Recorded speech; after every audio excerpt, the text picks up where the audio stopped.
Hello and welcome back. This station must be the center of the city. Thank you, Sonic. Hold on, I'll be right back. Okay. There we go. That was a little scary, wasn't it? Anyway, welcome back to Sonic Adventure. We're at stage 5 right now. So if you only count the stages, we're about halfway through the game. And really, the stages are all that matter. I mean, I only count the dungeons in Zelda games, everything else is filler, right? Anyway, yes. So you can sort of see the game divided into 3, well, I guess 5 basic parts. You've got Emerald Coast, and then 3 stages. Twinkle Park, and then 3 stages. And then, wait, is that right? No, that's... Never mind.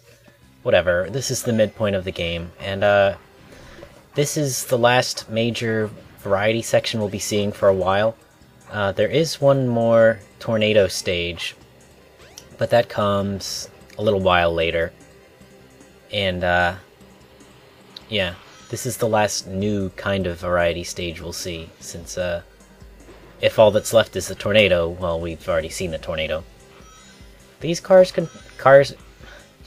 these car controls aren't really the best. You can sorta, kinda drift if you let up on the gas and then press it again. But it's nowhere near as good as the Sonic Adventure 2 controls, which is, I mean, that's saying something, considering I really hate the Sonic Adventure 2 controls. There's nothing too impressive about this track, nothing really worth talking about. It does its job, it has a fine structure, it's not like, you know, arbitrary or anything, but, well, it's just sort of thrown in there. Guess you can see Sonic picked up the blue car because he likes blue a whole lot, because he's cool and blue, like the planet. Yeah. Apparently in the Dreamcast version you can glitch Knuckles into this stage, which is, fascinating. And here we are at the conclusion. One neat thing is, oh, look at that. You don't have to fall directly in the hole. That's important, you want to remember that for later. That will come in handy. And look, I never realized until this playthrough, but those speed pads are actual, like, pads that Sonic can use. Anyway, on to the next part. So this fall into the roller coaster is entirely scripted. You have to do this roller coaster sequence at the beginning, but once you jump out, when you get inside, you can push an angle on a direction on the joystick, and you can you don't have to fall down that hole. Basically, you can go out and land on a small platform, and it's a pretty decent sequence break. I'll show that off later. Anyway, the stage begins by showing off its basic elements, broken up by those bowling sections. I guess just for variety. You don't really see that in the rest of the stage. Anyway, so the first element the stage wants us to introduce us to, as soon as I destroy that guy by hitting him directly in the head, is platforming over between tiny platforms. And I also want to point out that this stage has sort of a weird use of water. I don't quite get what its deal is with water. I don't know, it's weird, you'll see.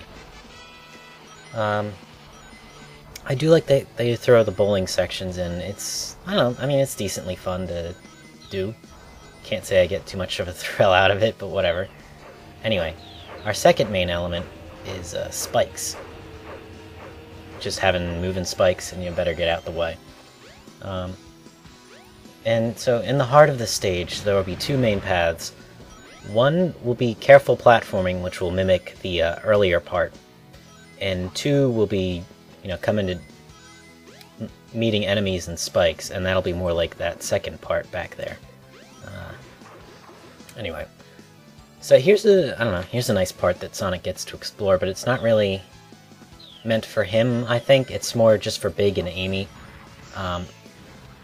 Big just so he has some place to swim, and Amy, Amy's gameplay involves hitting switches and stuff, and that's a space where they can throw switches in. And this is a sequence break. I just want to show off that you can do it this way. I'm not actually going to take it because I want to show off the paths. Anyway. In general, I want to say that this stage has the feeling of Amy to it, and that Amy herself moves pretty slowly. And, like, what's this water about? I really don't get it. Anyway. Amy herself moves slowly, and even though she doesn't visit the upper parts of the stage, like here, Amy never gets here. But it still feels like her because you have to take your time, make careful jumps. And I feel like that's fitting because it's the stage where Amy starts off the game, so I want to say it's an Amy stage that it feels like Sonic's just visiting, and I'd say it works out pretty well. Anyway, that was the upper path. Now I want to show off what happens if you fall off of one of those tiny platforms. Also, an invincibility box, who the heck is gonna get that? I got it by glitching out the spin dash. Anyway. So yeah, if you take this lower path, this is the... Yes, Amy gets to this part. She exits through the doors we just saw behind us. And you'll see lots of rings to collect, enemies to deal with, and most of all, spikes to time yourself with. So unlike Emerald Coast, which had a few multiple path segments, the multiple paths in Twinkle Park both are pretty slow, but they get you to platform in different senses. One over a pit, and the other with dangerous spiky bits.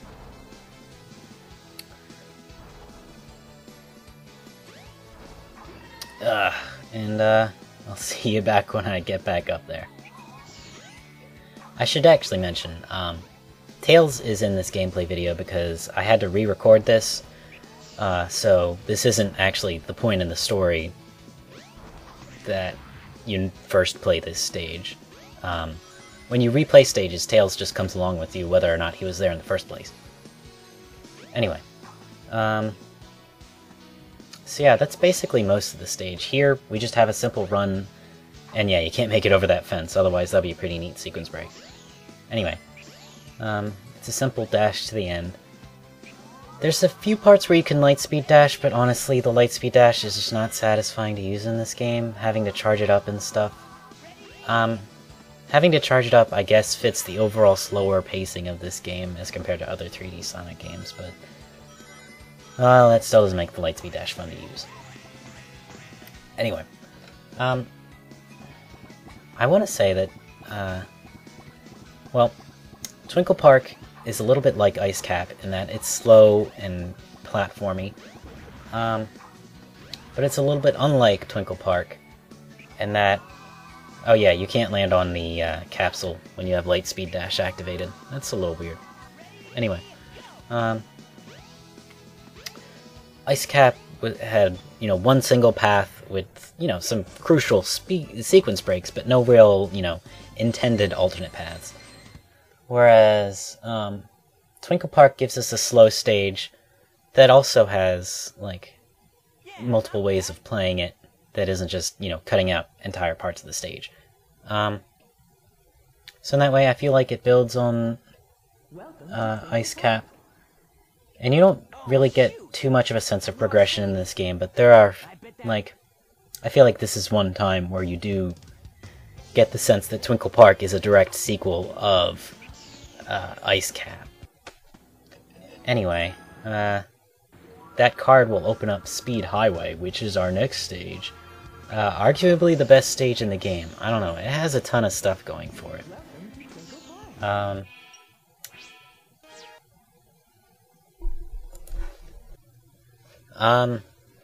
Oh yeah, and Tails and Knuckles both do not visit Twinkle Park. So yeah. Well, I mean, there's some places where Knuckles could go. There's certainly multiple paths, and that one part where Big Fish is could certainly be used by Knuckles. Anyway, as you saw, Metal Sonic is here, and he likes the Pink Racer. I just wanted to show off some of the sequence breaks you can do in this level. There are two really big ones that I like. I'm sure there's more, and I'm sure you could use the spin dash more prudently than I have. But this run is basically what you need to do to get the A emblem. And honestly, whoa, about to die there, jeez. Anyway, honestly, I don't know how to deal with enemies when you're racing, like what the criteria is for hitting them and not losing your rings. It's a little annoying, but whatever. I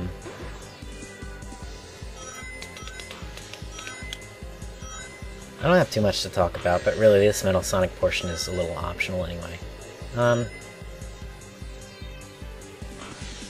So I mentioned that this is sort of like Ice Cap if it had multiple paths that weren't just entire sequence breaks. In a way, I feel like Twinkle Park is, I mean, it's kind of a summation of what we've seen so far. You've got the heavy platforming of Ice Cap. You've got the multiple paths of Emerald Coast.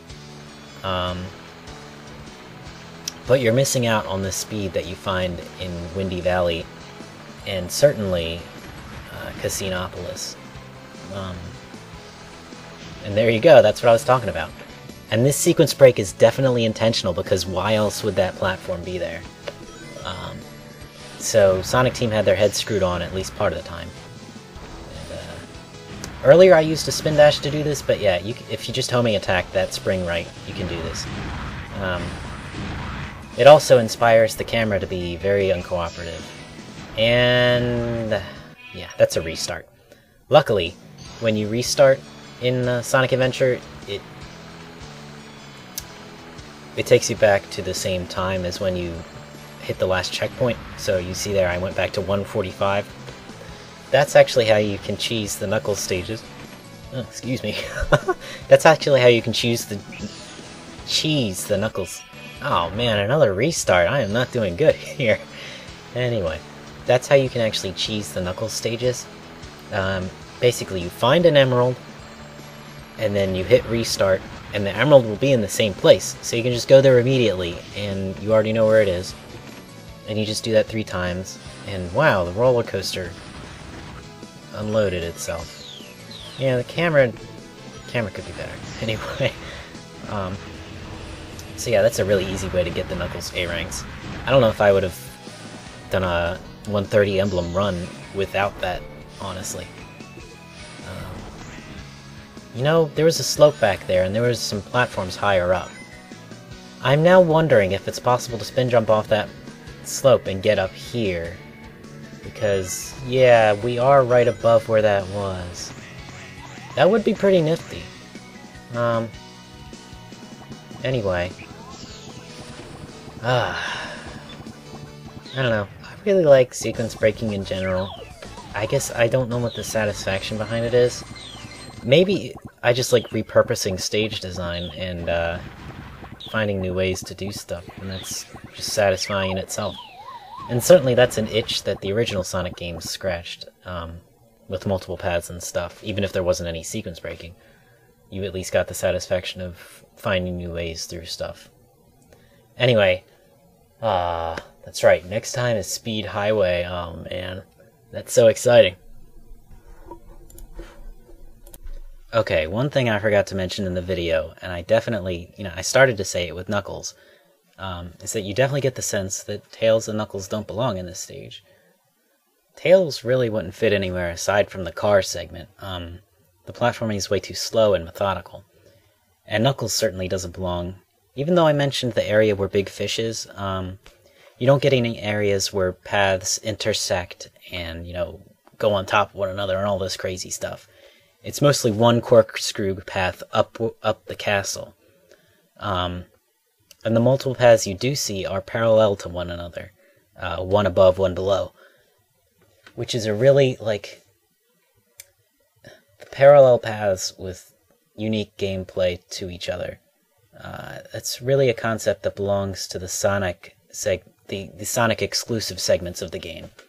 And even if the platforming is slow enough that it feels appropriate for a stage in which you introduce Amy, its use of paths is definitely a Sonic-y kind of thing.